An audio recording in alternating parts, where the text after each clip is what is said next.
naye jina lake ni Kristo, jina lake ni Yesu. Maandiko yanasema kwamba alikuja kukomboa, alikuja kurekesha, na huyo ndiye ametutuma hapa mahali kijiweni. Ametutuma leo. Mimi ninayehubiri huwa nasema kwamba nilikuwa mlevi. Ninapoona walevi wako mbele yangu, ninakumbuka mahali nilipo, ninakumbuka mahali nimetoka, ninakumbuka vile nilikula, ninakumbuka vile nilikunywa mpaka nikaoka. Shangaa. Haleluya.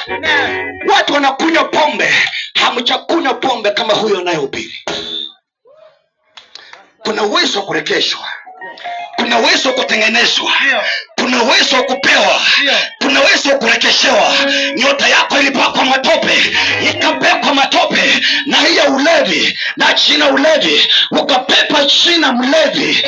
Hata sasa haustahili kuitwa mlevi, lakini unaitwa mlevi kwa sababu nyota yako ilipakwa matope. Wakati ulipolala walipaka matope, wakatoa jina, wakatoa sura, wakaweka ulevi. Lakini Kristo ametutuma, Kristo ametuleta ya kwamba leo tukuosha wewe, ya kwamba leo tukukusha wewe, ya kwamba leo tubadilishe maisha yako.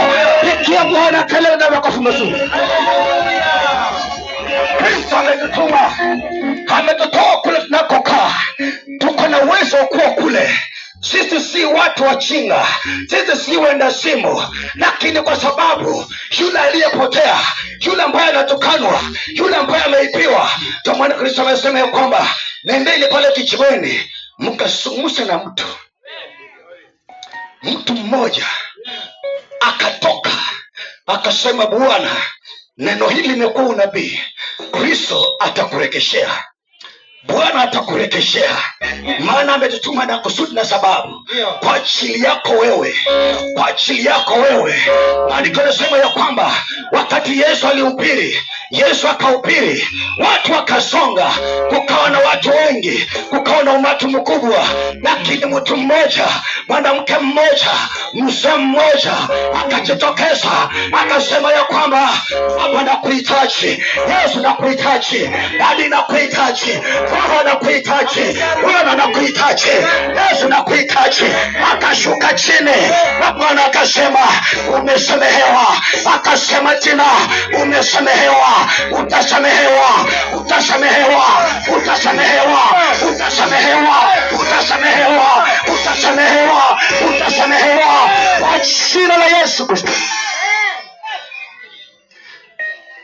Hatupambaizi. Hii Injili tulihubiriwa, wakati mwingine tuliona kama ni takataka, tuliona kama ni kelele. Kumbe tulikuwa tumepotezwa, tumebadilishiwa nyota ya Injili, tumepewa nyota ya ulevi. Kuna mtu ako mahali anasema kwamba bwana yangu ni mbaya, bwana yangu ni mlevi, bwana yangu ananipika, bwana yangu ananitesa, bwana yangu anifanyii. Sio bwana yako anafanya. Wakati ulipokuwa unalala mama, ulibadilishiwa mume. Wakati ulipokuwa usingizi, ulibadilishiwa. Wakati ulipokuwa asubuhi, ulikuta bwana si yule uliyeoleka kwake. Haleluya. Maana mimi nakumbuka wakati unapochumbiana na mtu, hamwambiani mambo ya kifo, hamwambiani mambo ya vita, hamwambiani matukano, bali ni sweetheart. Siongee tu mtu sweetheart. Yaani unamwambia kwamba wewe ni sabuni ya roho yangu, wewe ni sabuni ya moyo, wewe ni tengenezo langu, wewe ni kila kitu. Lakini wakati ulipolala mama, wakati ulipolala mzee, wakati ulipolala ukabadilishiwa sito watu wako, ukapewa vita, ukabadilishiwa ile sabuni ya moyo, ukapewa siliti, ukabadilishiwa ile mchanga uliokataa, ukapewa mawe.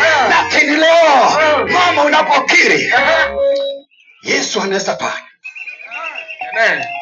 Kitabu cha Ayubu sura ya 14 mstari wa 7 inasema ya kwamba ijapokuwa ilikatwa, ijapokuwa mti ulikatwa ukatolewa shina lake kabisa, lakini kile kisiki kilichopaki kwa mchanga, haleluya, kisiki kilichopaki kwa mchanga, kwa harufu ya maji, kwa harufu ya maji itachupuka tena, kwa harufu ya neno utatengenezwa tena, kwa harufu ya neno utabadilishiwa, kwa harufu ya neno utarekeshewa. Ndio maana uko hapa, utauliza ya kwamba kisiki kitakuwaje na hawa watu.